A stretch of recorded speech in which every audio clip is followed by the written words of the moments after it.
गुजरात चुनाव के लिए पीएम मोदी ने बनाई थी खास रणनीति, जिसे जानकर आप हो जाएंगे हैरान।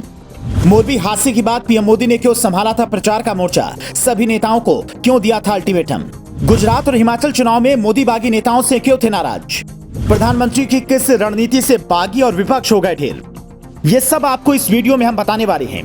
गुजरात चुनाव के शुरू होने के तुरंत बाद बीजेपी दफ्तर में एक मीटिंग हुई थी। बहुत कम नेताओं को ही इस मीटिंग में बुलाया गया था, लेकिन बीजेपी के टॉप 10 बड़े नेता इस मीटिंग में पीएम मोदी के साथ मौजूद थे। चर्चा गुजरात चुनाव में बीजेपी को फिर से जीत कैसे दिलाई जाए, इस पर हो रही थी। पहली ही मीटिंग में पीएम मोदी ने सभी नेताओं के सामने गुजरात में कड़ी मेहनत करने के लिए कह दिया था। मीटिंग और हर जनसभा में पीएम मोदी ने कहा कि गुजरात में हमें इस बार 150 सीटें जीतनी है।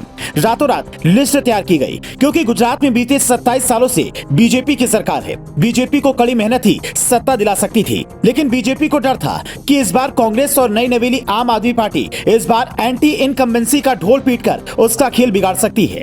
इसलिए पर्दे के आगे और पीछे पीएम मोदी ही सभी रणनीति बना रहे थे। पीएम को करोड़ों गुजरातियों पर भरोसा था। बीजेपी ने जो लिस्ट बनाई थी उसमें कई फायर ब्रांड नेताओं के नामों को प्रचार लिस्ट में जोड़ा गया था, जो बीजेपी के अच्छे कामों को जनता के बीच आसानी से उनकी भाषा में समझा सकें। कुछ नेताओं को ग्राउंड पर सर्वे का काम दिया गया। नेताओं को कई जिलों में भेजकर लोगों की राय लेने के लिए कहा गया। वहीं कुछ मुख्यमंत्रियों जैसे यूपी के योगी आदित्यनाथ को खास जिम्मेदारी दी गई। सीएम योगी को गोधरा, मोरबी जैसे जिलों में ताबड़तोड़ प्रचार के लिए उतारा गया, जिसका फायदा बीजेपी को हुआ।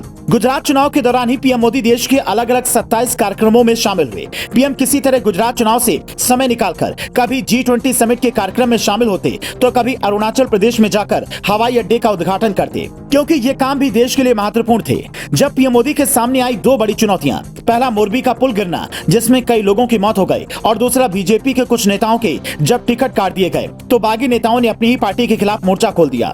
पीएम मोदी मोरबी हादसे से काफी दुखी थे।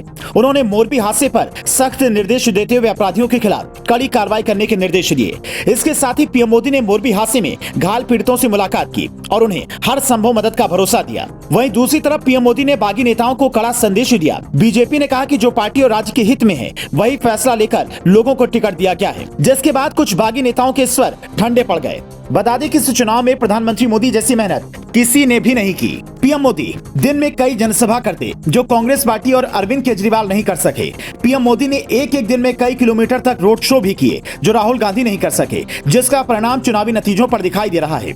यही नहीं, मोदी ने कई सांसदों की टीमों को गुजरात में उतारा था। गुजरात के अलग अलग हिस्सों में कहीं मनोज तिवारी, कहीं रवि किशन, कहीं अनुराग ठाकुर, तो कहीं परेश रावल प्रचार कर रहे थे, जिसका सीधा फायदा बीजेपी को मिला। इसी तरह की खबरों को देखने के लिए सोशल अड्डा पेज को लाइक, शेयर और सब्सक्राइब जरूर करें।